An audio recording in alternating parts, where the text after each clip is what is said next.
Shalom Bapak Ibu Saudara-saudari yang terkasih di dalam Kristus Yesus.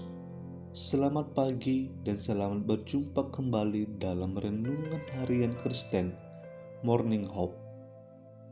Kiranya saudara dalam keadaan sehat, dipenuhi sukacita dan kedamaian. Pada saat ini kita akan kembali merenungkan kebenaran firman Tuhan. Sebelum kita memulai akan setiap aktivitas kita di sepanjang hari ini. Namun terlebih dahulu, mari kita bersatu di dalam doa. Bapa kami yang di surga, kami mengucap syukur atas kasih-Mu yang begitu besar di dalam kehidupan kami. Terima kasih Tuhan telah memimpin dan menyertai kami di dalam istirahat kami, sehingga kami dapat beristirahat dengan tenang dan bisa bangun kembali dengan penuh sukacita dan kedamaian.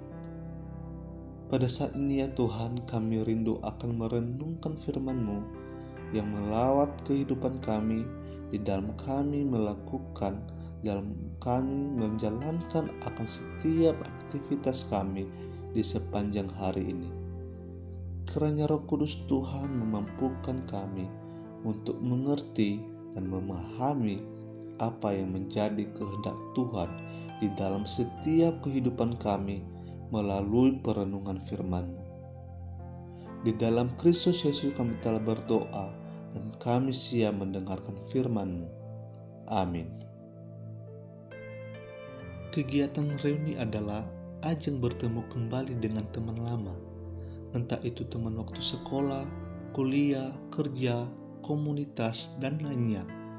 Pastinya reuni ini adalah momen yang ditunggu-tunggu. Ada banyak kisah kasih menarik dari setiap kita yang ingin diceritakan kepada teman, atau justru sebaliknya, kita ingin mendengarkan kisah kasih dari teman kita. Dalam hal ini, kita akan saling bertanya satu sama lainnya dan berusaha mengingat kembali peristiwa-peristiwa yang sudah kita lalui, entah itu suka maupun duka, untuk diceritakan kembali.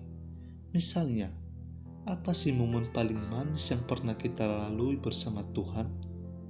Pertanyaannya sederhana, tetapi sebenarnya sangatlah dalam. Bukankah ketika mendengar pertanyaan tersebut, membuat kita kembali teringat semua kebaikan Tuhan dalam hidup kita? Perenungan kita hari ini menghantar kita untuk mengingat kembali sebuah momen manis yang dilakukan Tuhan kepada bangsa Israel.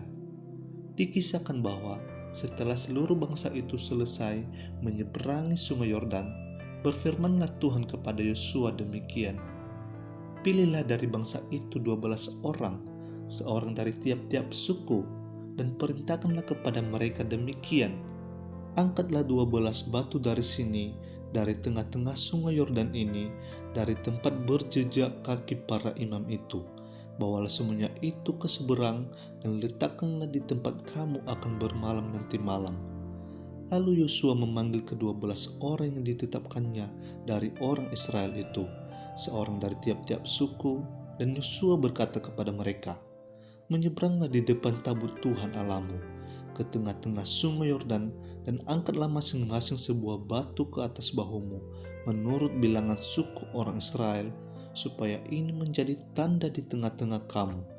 Jika anak-anakmu bertanya di kemudian hari, apakah artinya batu-batu ini bagi kamu? Maka haruslah kamu katakan kepada mereka bahwa air sungai Yordan terputus di depan tabut perjanjian Tuhan. Ketika tabut itu menyeberangi sungai Yordan, air sungai Yordan itu terputus. Sebab itu, batu-batu ini akan menjadi tanda peringatan bagi orang Israel untuk selama-lamanya." Tuhan memerintahkan agar Yosua memilih 12 orang sebagai perwakilan dari suku Israel. Mereka ditugasi untuk mengangkat 12 batu dari sungai Yordan. Batu-batu itu adalah tanda peringatan perbuatan besar Tuhan tak kala Dia membelah sungai Yordan. Lewat perbuatan ajaib itulah bangsa Israel dapat menyeberangi sungai Yordan yang mungkin secara pikiran manusia hal itu sangatlah mustahil. Akan tetapi mereka mampu melewatinya dengan cara Tuhan yang dahsyat untuk menolong mereka. Disinilah kita dapat belajar bahwa ketika kita melangkah dalam menapaki perjalanan hidup kita bersama dengan Tuhan, maka kita akan mampu melewati setiap badai hidup dengan kebaikan Tuhan melalui cara yang dahsyat dan tidak bisa kita lupakan seumur hidup kita. Namun, pada kenyataannya, salah satu musuh iman paling besar adalah lupa. Berapa banyak kali sering kita lupa bagaimana Tuhan sudah menyelamatkan dan menolong kita sehingga kita hidup tanpa iman percaya kepada Tuhan. Seringkali ketika kita ada dalam masalah, kita bersikap seolah-olah Tuhan tidak pernah menolong kita, padahal begitu banyak kebaikan Tuhan yang sudah kita terima. Demikian pula dengan orang Israel, Tuhan tidak mau mereka lupa mengenai apa yang sudah Tuhan lakukan bagi mereka di Sungai Yordan. Tuhan sudah mengetahui bahwa bangsa Israel akan menghadapi banyak rintangan setelah mereka menyeberangi Sungai Yordan. Tetapi Tuhan juga tidak ingin bangsa Israel merasa bahwa Tuhan tidak pernah menolong mereka. Oleh karena itu, Tuhan menyuruh mereka untuk membuat sebuah tugu peringatan supaya hal itu menjadi tanda kesaksian dari kesetiaan Tuhan dengan membawa bangsa Israel masuk ke tanah perjanjian dan sebagai tanda bagi generasi-generasi berikutnya mengenai apa yang telah Tuhan lakukan.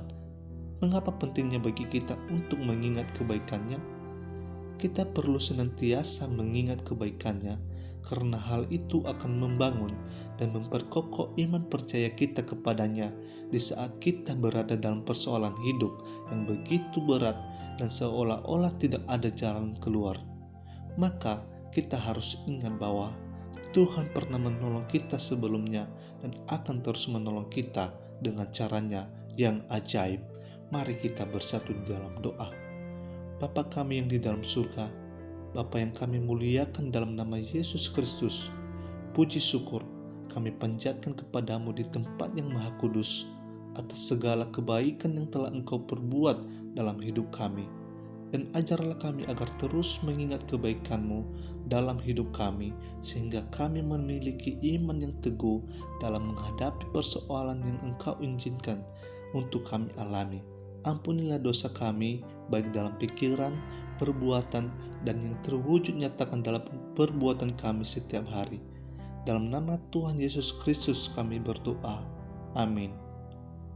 Kiranya melalui perenungan firman Tuhan pada pagi hari ini dapat memberkati kita semua di dalam kita menjalankan aktivitas di sepanjang hari ini. Tuhan Yesus memberkati. Shalom.